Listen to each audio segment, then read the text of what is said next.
Alright, Reddit, I never thought I'd be the guy posting here, but here I am. My name's Jack Walker, retired Marine, husband, father, and, until recently, a guy who thought he had life figured out. I served 25 years, been through wars, seen things I don't wish on anybody, but nothing prepared me for what I'm about to share. It all started about a month ago when Ryan Hale, my old Marine buddy, reached out. We served together for years, went through hell and back, but life took us in different directions after we retired.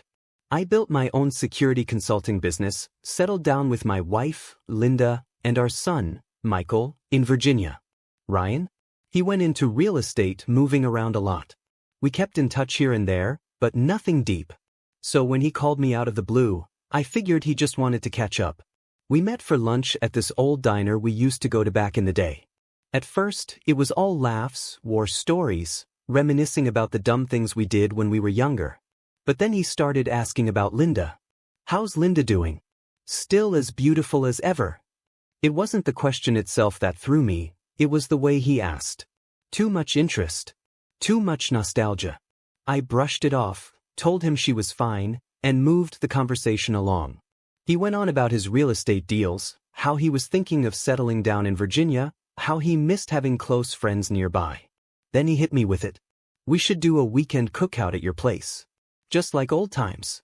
You, me, Linda, Michael. Hell, I'll even bring the beer. Now, I've always been the kind of guy who trusts his gut, and something about this didn't sit right.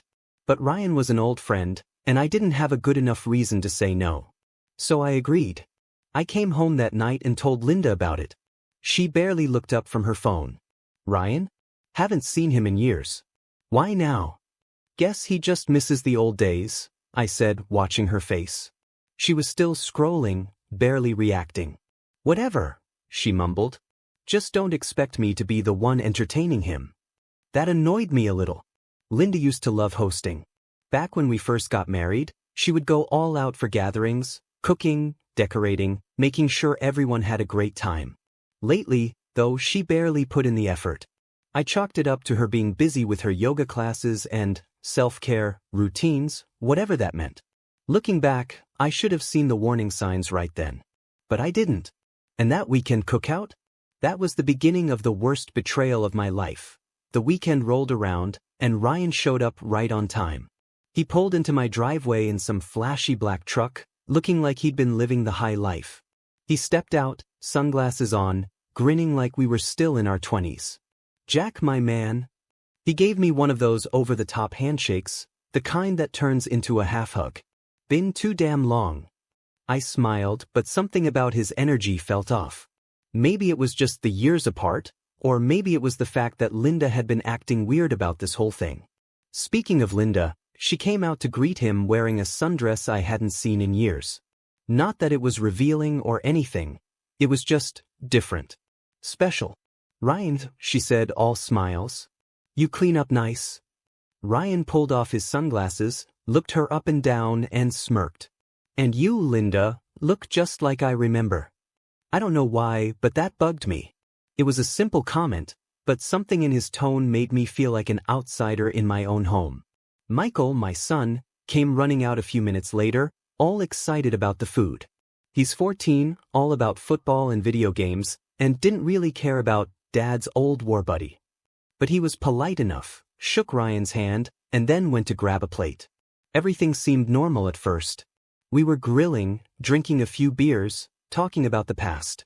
But every time I looked up, Ryan and Linda were off in their own little world, laughing, whispering, exchanging looks that made my stomach twist.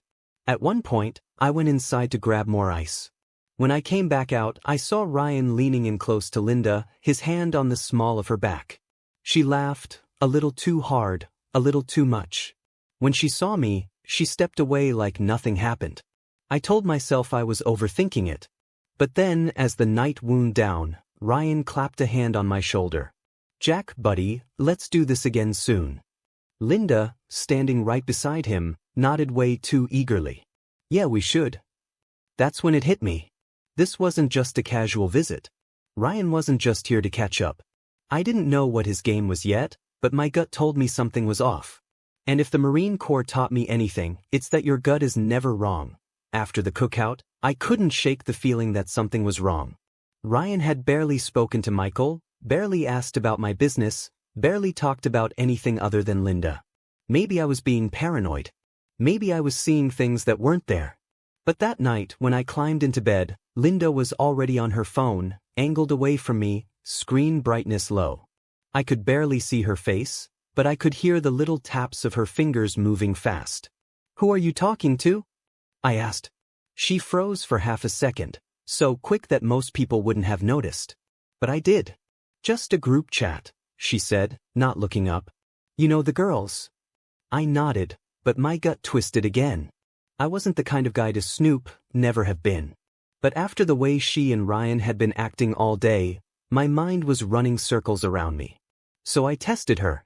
I leaned in, acting like I was reaching for my nightstand, just to get a peek at her screen. She tilted it away. That was all I needed to see. She wasn't texting the girls. But I didn't say anything. Not yet. I just rolled over, staring at the ceiling, my mind racing. Ryan had been back in my life for one day, and suddenly my wife was acting different. That wasn't a coincidence. And I was going to find out exactly what was going on. The next morning, Linda was up early, dressed nice, like, too nice for a regular Saturday. I was sipping my coffee at the kitchen table when she came downstairs in a fitted blouse and jeans that I hadn't seen her wear in months. "Going somewhere?" I asked. She barely glanced at me. "Yoga class." I checked the time. "This early?" She grabbed her car keys, slung her bag over her shoulder. "Yeah, they added a new morning session. It's supposed to be really good for stress relief." Linda was always into yoga, but this was news to me. Still, I nodded and let it go. But when she left, I sat there, drumming my fingers on the table, something in my gut telling me not to just brush this off. So I grabbed my phone, pulled up her yoga studio's website, and checked the schedule. No new morning session. My stomach dropped. I stared at the screen for a long moment, my coffee turning cold in front of me. I had two options. Ignore it, pretend nothing was wrong, trust that my wife was where she said she was, or find out the truth myself. I grabbed my keys. And for the first time in my life, I followed my wife, that I kept my distance, following Linda's car as she drove through town. My heart was pounding, my hands gripping the steering wheel tighter than I had in years. I felt like I was back on a mission, tracking a target, except this was my wife. She didn't go to the yoga studio. Didn't even head in that direction. Instead, she drove straight to a small cafe on the other side of town. A quiet, tucked-away spot. The kind of place you'd go if you didn't want to be seen. I parked a few spots back, watching from my truck. And that's when I saw him. Ryan. Sitting at a table outside, sunglasses on, like he didn't have a care in the world. Linda walked right up to him, smiling. My chest tightened. I couldn't hear what they were saying, but I saw the way she leaned in, the way he smirked at her like he already owned her. Then, just for a second, he reached across the table and put his hand on hers. She didn't pull away. I sat there, frozen, my brain refusing to process what I was seeing. Linda had lied. And Ryan? The man I called my brother? He was making a move right under my nose. I clenched my jaw, my breath coming out in short bursts. Every instinct in my body told me to march over there, flip the damn table, and put Ryan on the ground. But I held back. Because I wasn't just going to react. I was going to prove what was happening. And when I did, neither of them would see me coming. That I drove home, my mind spinning. I needed proof, real, undeniable proof, before I confronted either of them. Right now, if I called Linda out, she'd lie. If I went after Ryan, he'd just laugh it off. No, I needed to be smart. So I did something I never thought I'd do. I called an old contact from my military days. A guy who worked in surveillance. Private investigator now. "Jack," he said, answering on the first ring. "Didn't think I'd hear from you again." "Need a favor," I said. Discreet. I told him everything, how my wife was sneaking around, how Ryan had weaseled his way back into our lives, how my gut told me something worse was happening behind my back. "Think they're sleeping together?" he asked. I exhaled sharply. "I don't know yet. But I will soon." By that evening, my PI had a plan in place. Tiny GPS tracker on Linda's car, cameras near our driveway, and, this was the big one, a listening device placed in her car when she got home. It felt wrong. It felt dirty. But I needed the truth. And in less than 48 hours, I was going to get it. I barely slept that night. Every time I closed my eyes, I saw them. Ryan smirking, Linda laughing, their hands touching across the table. My mind kept looping it, twisting it into something worse each time. By morning, I was running on black coffee and pure tension. Linda acted normal. Too normal. She hummed while making breakfast, kissed my cheek before heading out the door. Yoga again, she said. I just nodded, forcing a smile. I knew exactly where she was really going. The tracker showed her car moving across town, right back to that same cafe. My PI had positioned a camera nearby, and by noon, I had my first real proof, Linda and Ryan sitting together again. Same spot. Same routine. This time, she was laughing at something he said, her hand resting on his arm like it was the most natural thing in the world. I clenched my fists so hard my nails dug into my palm. Then, that evening, I checked the audio recorder from her car. My hands shook as I plugged in the device and played the first recording. Static at first. Linda's voice. I don't know, Ryan. He's been acting different. I think he suspects something. My stomach dropped. Ryan chuckled, his voice smooth, confident. Jack's a smart guy. But he trusts you. The pause. Or at least he used to. Silence. Then Linda sighed. I just don't want any drama. I told you I need time. Ryan's voice got lower, almost a whisper. We don't have forever, Linda. You said you were unhappy. You deserve to be happy. My breathing turned shallow. Linda didn't answer right away. Then she said something that nearly made me throw the recorder across the room. I know. I don't want to hurt him. She didn't want to hurt me. Like it was some kind of favor she was doing me. I slammed my fist onto the desk, the impact jolting through my arm. This wasn't just flirting. This wasn't just a misunderstanding. This was planned. And I needed more. Because now I wasn't just looking for the truth. I was looking for revenge. After hearing that recording, I couldn't look at Linda the same.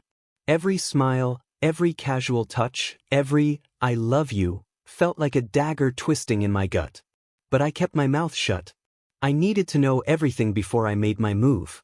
The next day, Linda came home from her yoga class like nothing was wrong. She kissed my cheek like she hadn't just spent the morning with Ryan. I decided to push her. How was class? I asked casually. She hesitated for a fraction of a second before answering. Good. A little intense, but I needed it. I nodded. Thinking of joining you one day. She let out a nervous laugh. Oh, I don't think it's your thing. It's mostly women, and, we do a lot of deep breathing and meditation. You'd be bored. My hands curled into fists under the table. Liar. I wanted to throw the truth in her face right then. But I held back. Instead, I played along. Maybe you're right. But still, I like knowing what you're up to. She gave me a tight smile. Nothing exciting, trust me. The anger bubbling inside me was nearly unbearable. Nothing exciting? She was sneaking around with my best friend behind my back, whispering about how she didn't want to hurt me while actively betraying me. But fine. If she wanted to lie, I was going to make sure she regretted every single word. That night, I met up with my PI, and he handed me the first batch of surveillance photos. Ryan and Linda in his car. Ryan with his hand on her thigh. Linda leaning in just a little too close. It wasn't hard evidence of everything, but it was enough to destroy whatever excuses she had left. Then the PI told me something that made my blood run cold. Ryan booked a hotel. I froze. When? Friday night. Under his name. Just a single room. My heart slammed against my ribs. Linda had already told me she'd be staying at a spa retreat with her friends this weekend. I clenched my jaw so tight it hurt. This was it. She had officially crossed the line. And she had no idea that by this time next week, her entire world would come crashing down. That I stared at the hotel booking confirmation in my hands, my pulse pounding. Friday night. One room. Ryan. Linda had looked me in the eyes and lied. Told me she was going on a spa retreat. Told me it was just the girls. I wasn't going to confront her yet. I was going to let her dig her own grave. Laying the bait. The next morning over breakfast, I casually brought it up. So, when are you leaving for the spa trip? I asked, keeping my voice even. Linda barely looked up from her phone. Friday afternoon. We're carpooling, so I'll be gone all weekend. I forced a smile. Sounds nice. You deserve a break. She smiled back. Yeah, it'll be good for me. Good for her? She had no idea I was about to make it the worst weekend of her life. The setup. That afternoon, I made a few calls. First, I booked a room at the same hotel, one floor above Ryan's. Then, I got in touch with my PI and told him to have his cameras ready.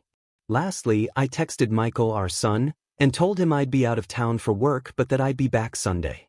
I didn't want him anywhere near this mess. By Thursday night, everything was in place. Linda packed her bag, humming to herself. She even kissed me goodnight like she wasn't about to betray me. I watched her sleep, my jaw clenched. Tomorrow, she'd wake up thinking she was about to have a romantic getaway with my so-called best friend. But by the time the weekend was over, she'd realize she had walked straight into a trap. And there wouldn't be a way out. Friday afternoon, Linda kissed me goodbye at the door, her bag slung over her shoulder, looking like the perfect wife. Love you, she said. I'll call you when I get there. I smiled back. Have fun. She had no idea. I watched from the window as she backed out of the driveway, heading off to what she thought was a secret weekend with Ryan. The moment her car was out of sight, I grabbed my own bag and left through the back door. I wasn't going to work. I was going to catch her in the act that I arrived at the hotel before she did, checking into my room one floor above Ryan's. My PI was already there, stationed in the parking lot with a camera. At 5:42 p.m., Linda's car pulled in. Ryan was already waiting outside, leaning against his truck like he didn't have a single care in the world. She parked, got out, and walked straight to him.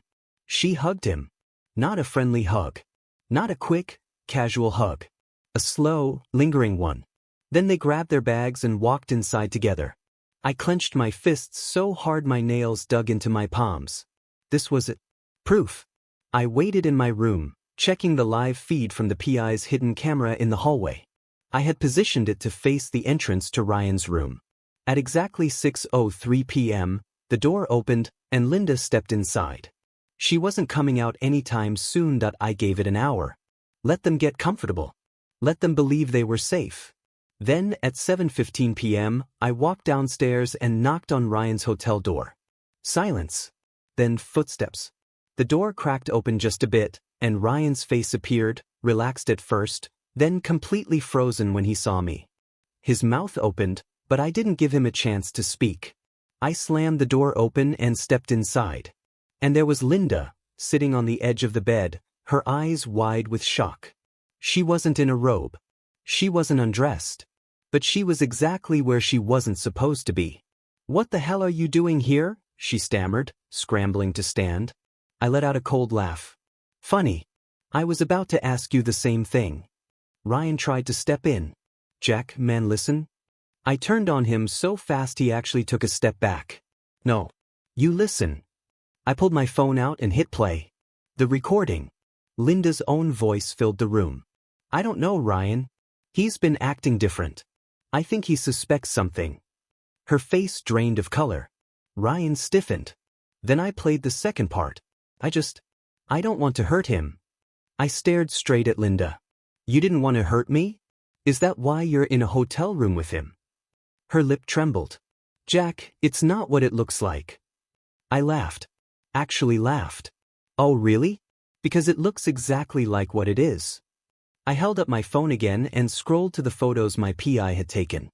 "This you? Holding his hand at the cafe? This you? Lying to my face about a yoga class? This you? Checking into a hotel with my best friend?" She opened her mouth, but I wasn't done. I turned to Ryan. "And you? You really thought I wouldn't find out? You thought you could sneak around with my wife like I'm some idiot?" Ryan finally found his voice. "It's not like that, Jack. We were just talking." "Talking?" I raised an eyebrow. "In a hotel room? After sneaking around for weeks?" Linda grabbed my arm. Jack, please, just let me explain. I pulled away. No, Linda. You had your chance to explain. Every time I asked you where you were going. Every time I trusted you. Every time you lied to my face. Tears welled up in her eyes. I made a mistake. I shook my head. No, tripping on a curb is a mistake. What you did, that was a choice. Silence. Linda wiped at her face, but Ryan just stood there, hands in his pockets, like he was waiting for this to be over. I exhaled slowly. Then I pulled something else out of my pocket, a manila envelope. I tossed it onto the bed. That's for you, Linda. She hesitated before picking it up, her hands shaking as she pulled out the papers inside. Her eyes widened. Divorce papers? I crossed my arms. What else did you think was gonna happen? Her breath hitched. Please. I've already spoken to a lawyer. We're done. My voice was steady cold. And as for you, I turned to Ryan, stepping so close he had no choice but to meet my eyes. I never want to see you again. You're dead to me. Ryan opened his mouth, but I was already walking out. Linda ran after me. Jack, wait. I spun around, my voice razor sharp. You waited until you were caught to be sorry. I don't want to hear it. I turned and walked away. And this time, I didn't look back. I walked out of that hotel room feeling like my body was on autopilot. My heart was hammering, but my mind was locked in. Years of training in the Marines had taught me how to handle stress, how to stay composed under pressure. But nothing in my training prepared me for the feeling of watching my marriage and my so-called best friend go up in flames. I hit the parking lot, my hands shaking with adrenaline. Behind me, I could hear Linda still calling my name. Please. Just let me talk to you. I didn't turn around. I kept walking, heading straight to my truck, my vision tunneling. Then I heard something that stopped me in my tracks. Jack, think about Michael. My son. That was the only thing she could say that could make me pause. I turned, slowly, locking eyes with her. Linda's face was red and blotchy, her makeup streaked with tears.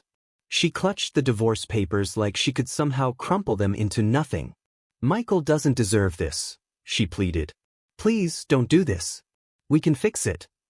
I stepped closer, my voice a low growl. You don't get to talk about what Michael deserves. You think he deserves a mother who sneaks around? A mother who lies. Linda flinched, looking away. Does he know? I asked. Did you think about him when you were in there with Ryan? Her lower lip trembled. Jack, I never wanted to hurt him. Funny, I said coldly. That's the exact same thing you said about me. Ryan had finally come to the door, standing there like a damn coward, watching from a safe distance. I could see it in his face. He knew there was no coming back from this. And I wasn't done. Don't worry, Linda, I said, voice dripping with venom. Michael will be fine. I opened my truck door. Because he's staying with me. Her eyes widened. What? I climbed inside, looking down at her through the open window. You think a judge is gonna side with you when I have proof you were sneaking around? I shook my head. I have the recordings. The photos. The lies. Tears spilled down her cheeks. Jack, please, don't take my son from me. I exhaled sharply, my grip tightening on the steering wheel. You did this. Not me. Then I pulled out of the parking lot, leaving her and Ryan standing there. They deserved each other. I drove straight home. My mind was racing, but my heart was set. Michael was in his room, playing some video game with his headset on when I walked in. He looked up, surprised. Dad? I thought you had work. I swallowed the lump in my throat, trying to steady myself. Come downstairs, kid. We need to talk. He followed me to the kitchen, sitting across from me at the table. He could tell something was off. What's going on? He asked. I took a deep breath. It's about your mom. His face tensed. What about her? I rubbed a hand over my face, suddenly feeling the weight of all of it. How was I supposed to tell my son that the woman who tucked him in at night had been sneaking around behind our backs? She's been lying to us, Michael, I said finally. I found out today that she's been seeing someone else. Silence. Michael's jaw clenched. Who? I hesitated. Ryan. His face darkened. He pushed his chair back and stood up so fast it nearly toppled over. Are you kidding me? He shouted. Ryan. Your best friend. That guy was over here last weekend, laughing at your jokes and shaking my hand like he wasn't a total piece of. He cut himself off, his hands balling into fists. I stayed calm. I caught them. At a hotel. She lied straight to my face about it. Michael's nostrils flared. Where is she now? I sighed. Still with him, probably. His face twisted with anger, then something even worse. She lied to me too, he muttered. She said she was going on a spa weekend. He let out a bitter laugh. Guess I was just as stupid as you were, huh? I shook my head. You're not stupid, son. She's the one who made this choice. He exhaled, running a hand through his hair. So what happens now? I met his gaze. That's up to you. Michael blinked. What do you mean? I'm filing for divorce. I'm fighting for full custody. His face was unreadable for a moment, then he nodded. Good. I studied him. You don't have to cut her off completely, you know. If you want to see her. No, he said quickly, shaking his head. She broke this family. I don't want to see her. A part of me felt relieved, but another part of me hated that he had to make that choice at all. I reached across the table, gripping his shoulder. We're gonna be okay, kid. Michael swallowed hard. Yeah, he said. We will. But I could see the pain in his eyes. And I knew this wasn't over yet. It didn't take long for Linda to start reaching out. By Saturday morning, my phone was blowing up with calls and texts. Linda, Jack, please, talk to me. Linda, I made a mistake. We can fix this. Linda, Michael won't even answer me. Please, don't turn him against me. I ignored them all. By Sunday, she showed up at the house. I saw her car pull into the driveway, but I didn't go outside. Michael peeked through the window, his face set in stone. She's not coming in, he muttered. I nodded. Not unless you want to talk to her. He turned away. I don't. I stood up, walking to the door. Linda was already knocking when I opened it. Her face lit up. Jack. I stepped outside, closing the door behind me. Leave. Her eyes filled with tears. I just want to talk. I shook my head. Michael doesn't want to see you. And I don't have anything else to say. She let out a shaky breath. I never slept with him. I scoffed. Oh, congratulations. You lied, snuck around, planned a whole weekend together, but you totally weren't going to sleep with him? She wiped at her face. I don't know what I was thinking. I was stupid. I let things get out of control, but I never meant for it to go this far. I stared at her. You meant exactly for it to go this far. She swallowed hard. I don't want to lose you. I don't want to lose Michael. I exhaled, forcing myself to stay calm. Linda, you already lost us. Her face crumbled. Jack. I turned and walked back inside, locking the door behind me. Michael looked up from the couch. She gone? I nodded. He exhaled and went back to his game. I stared at the door, listening as Linda's footsteps retreated. She could cry. She could beg. She could say she was sorry. It didn't matter, because the damage was done. Days passed, but the weight of it all hadn't lifted. Even though I had proof, even though Linda had been caught red-handed, she still kept trying to reach out. First, it was texts. Linda, please Jack, let's talk. Linda, Michael won't answer me. I need to see him. Linda, I know I messed up, but I love you both. I can't just be shut out like this. Then the calls started. I ignored every single one. Michael did too.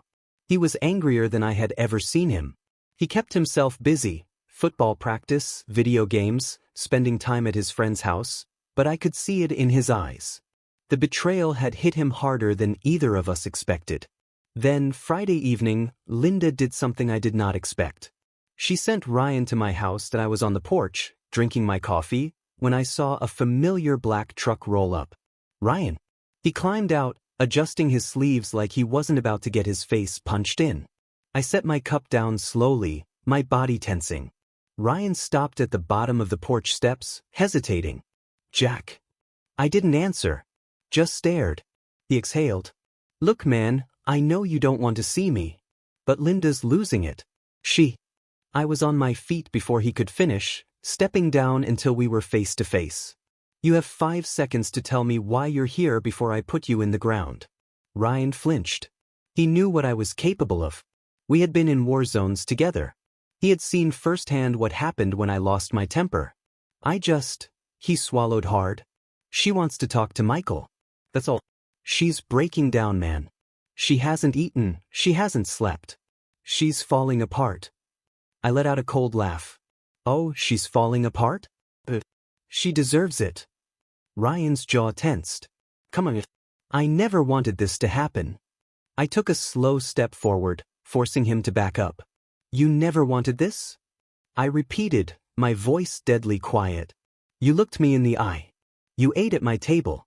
You shook my son's hand. And the whole time, you were waiting for a chance to take what was mine. Ryan shook his head. It wasn't like that. Then what was it like, Ryan? I snapped. You tell me. Because I know what I saw. I know what I heard. You played the long game, waiting for a moment of weakness, and you found it. Ryan sighed, rubbing a hand over his face. I swear we never. I cut him off. Shut up. He did. I took another step forward. You and Linda deserve each other. I don't give a damn what happens to either of you. But Michael is off limits. You got that? Ryan nodded quickly. You tell Linda this. She made her choice. She threw away her family for you. So now she has to live with it. Ryan looked like he wanted to say something else, but he didn't dare. Instead, he turned and walked back to his truck. I stood there, watching him drive away, my fists clenched so hard my nails dug into my palms. This was just the beginning. And I wasn't done by Monday. I had my lawyer finalize the divorce papers and the custody request. I wasn't playing fair. I was taking everything. Full custody. No spousal support. Linda could keep her car, her yoga classes, her self-care nonsense. But the house? The savings? Michael? She wanted to lie? To sneak around? To play house with Ryan? But she was going to lose the life she had built with me. Wednesday evening, I was coming back from a run when I saw a car in my driveway. Not Linda's. Her parents'. I exhaled sharply, already exhausted. I didn't want to deal with this, but I had no choice. I walked up the driveway, wiping the sweat off my face. Linda was standing next to her mom and dad, her face pale and tired. Her dad, a man I had once respected, crossed his arms. We need to talk. I folded my arms. I don't owe anyone in this family a damn thing. Linda's mom stepped in. Jet, please. We know she messed up. We know. But she's still Michael's mother. You can't just cut her out like this. I laughed. Watch me. Linda's lip trembled. Jack, I'll do anything. Please, just let me be a part of his life. I stared at her for a long moment. Then finally I spoke. Michael made his choice. And his choice was me. Linda's dad sighed. Jack, he's 14. He's angry, but that anger won't last forever. I raised an eyebrow. And whose fault is that? Silence. Linda took a shaky breath. Can we at least talk? Just us. I exhaled. Fine. Her parents walked away, sitting in their car, watching from a distance. Linda stepped closer, wringing her hands. I don't want a war. I stared at her. Too late. She let out a soft sob. I don't know why I did it. I don't know why I let things get that far. Ryan kept pushing and I was weak. I hate myself, Jet. I swear to God, I hate myself for what I did.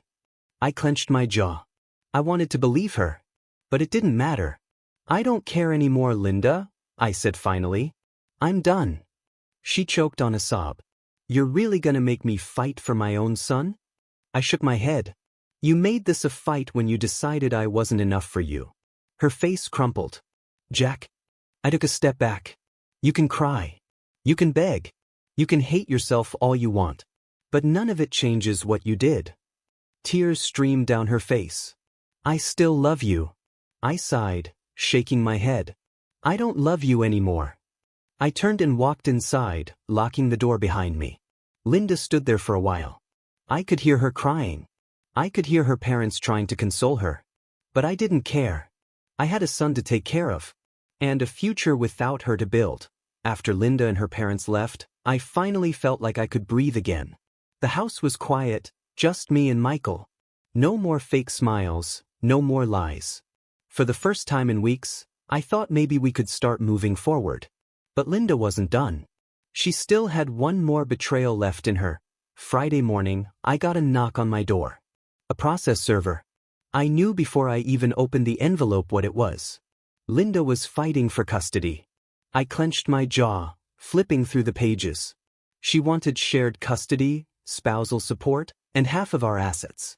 The same woman who stood in my driveway crying, begging for forgiveness, was now trying to take half of everything I worked for. And worse? She wanted Michael forced to spend time with her. I exhaled slowly, forcing myself to stay calm. I wasn't surprised. Not really. But I was done playing nice. Michael came downstairs, rubbing his eyes. Who was at the door? I hesitated, then handed him the papers. Your mother. He scanned the pages, his expression darkening. She's trying to take me? I sighed. Not take you, but force shared custody. Michael laughed. A cold, bitter laugh. She really thinks I'm just gonna go live with her after everything? I ran a hand through my hair. She's not giving you a choice, son. If the court rules in her favor, you'll have to spend time with her. His jaw clenched. She can't make me. I hated seeing that look on his face. Hated that he had to be part of this mess. I leaned forward. Michael, listen to me. I'm going to fight this. But if for some reason the court forces you to see her, I don't want you to feel trapped. You always have a choice. If you don't want to stay with her, you tell them. Loud and clear. His fists tightened. I don't want anything to do with her. She picked him over us, Dad. She doesn't get to just walk back in and pretend like nothing happened. I reached across the table, gripping his shoulder. We're gonna get through this. Together. He swallowed hard, then nodded. I called my lawyer immediately. Jack, he said, flipping through the papers. This is aggressive. No kidding, I muttered. He sighed. But we have an advantage. You have proof of her affair. Courts don't look kindly on parents who destroy their own families. Plus, Michael is old enough to have a say. Judges take that seriously. Good, I said. Because I'm not backing down. Linda thought she could play the victim. Thought she could stab me in the back and then take half of everything I built. She was dead wrong. Sunday night, my phone rang. Linda. I debated ignoring it, but something in me told me to answer. I picked up, keeping my voice cold. What do you want? She sniffled. Jack, please don't do this. Don't turn Michael against me. I scoffed. Michael made his own choice, Linda. You did that all by yourself. I miss him, she whispered. I miss you. I clenched my jaw. You should have thought about that before sneaking around with Ryan. Silence. Then she broke down. I don't even love him, Jack. I never did. It was a stupid, selfish mistake. I didn't respond. I just let her sit in it. I love you, she choked out. I love our family. I sighed. Then why'd you throw it all away? She sobbed into the phone. I don't know. I was lonely. I felt like we were drifting apart. And Ryan, he was there. He made me feel wanted. I exhaled slowly, my chest tight. Once, I might have cared. But not anymore. I don't care why you did it, Linda. I care about what comes next. The pause. And what is that? I looked out the window, my voice steady. The rest of my life. I hung up. I blocked her number. And I never looked back. The day finally came. Linda wanted a war, and now she was going to get one. Michael and I arrived at the courthouse early. He was dressed sharp, button-down shirt, slacks, looking older than his 14 years. He was quiet, but I could see the tension in his shoulders. Feeling okay? I asked. He nodded stiffly. I just want this over with. So did I. Linda showed up 15 minutes later, looking pale and nervous. She had dressed up like she wanted to present herself as the perfect, put-together mother. Ryan wasn't with her, not that he'd have the guts to show his face. She glanced at Michael, her eyes pleading. He ignored her, staring at the floor. She swallowed hard and looked at me. Jack, can we talk before? No, I cut her off. We're settling this in there. Her face fell, but I didn't care. This wasn't about her feelings anymore. This was about justice. We took our seats, my lawyer beside me. Linda sat across from us with hers. The judge entered, and just like that, the fight began. Linda's lawyer went first, making her look like some devoted mother who just made a mistake, but deserved a second chance. She has always been there for Michael, the lawyer said. She loves him. This was a personal failure, but not one that should cost her the right to be a mother. I stayed quiet, watching Linda as she dabbed her eyes like she was some kind of victim. Then it was our turn. My lawyer stood, clearing his throat. Your Honor, my client has evidence, hard proof, that Mrs. Walker was engaged in an extramarital affair, lying to both her husband and her son for months. We have recordings, photographs, and witness testimony confirming this. The judge's gaze flickered to Linda. Is this true? Linda's face turned red. She fumbled for words. I never meant for it to happen. It was a mistake. My lawyer didn't even blink. A mistake that lasted months? Linda's lawyer shifted in his seat, clearly uncomfortable. Then my lawyer delivered the knockout punch. Your Honor, Michael is old enough to have a say in where he wants to live. And he has been very clear, he does not want to stay with his mother. The judge turned to Michael. Is this true, son? Michael sat up straight, his voice firm. Yes, sir. I want to stay with my dad. Linda sucked in a sharp breath. I could see the tears welling up, her body tensing. The judge nodded, flipping through the case files. He was silent for a long time. Then he looked up. My decision is as follows. Full custody is granted to Mr. Walker. Linda gasped. Michael let out a breath he had been holding. I stayed still, waiting. The judge continued. Mrs. Walker will be given visitation rights, but these visits will be based on Michael's comfort level. There will be no mandated time with his mother. It was a complete victory. Linda put her face in her hands, sobbing. Her lawyer leaned in, whispering to her, but it was clear, she had lost. I exhaled slowly, my fists finally unclenching. Michael was safe. Linda had been exposed. And justice had been served. Linda caught me outside the courthouse. Jack, please, she choked out, grabbing my sleeve. Please don't do this. I gently pulled my arm away. It's already done. She wiped her eyes. Michael, he'll change his mind. He'll forgive me. I sighed. Maybe. But that's up to him. Not me. She swallowed hard, staring at me with a desperation I had never seen before. And you? Will you ever forgive me? I looked her in the eyes, feeling nothing. No. Her breath hitched. She opened her mouth, but I was already turning away. Michael and I walked to my truck, leaving her standing on the courthouse steps, her perfect life in ruins. She had made her choices. And now, she had to live with them. The weeks after the court ruling were quiet. Peaceful. Linda tried to call a few more times, but I never answered. Michael never did either. Eventually, she stopped. Ryan? He disappeared. I heard through the grapevine that his business took a hit, and he moved out of state. Good riddance. Michael and I focused on rebuilding, football games, late-night movies, laughing over stupid jokes at dinner. It wasn't perfect, but it was ours. One evening, as we sat on the porch watching the sunset, Michael turned to me. We're gonna be okay, right? I put a hand on his shoulder. Yeah, good. We are. For the first time in a long time, I meant it. Because we weren't just surviving anymore. We were finally living.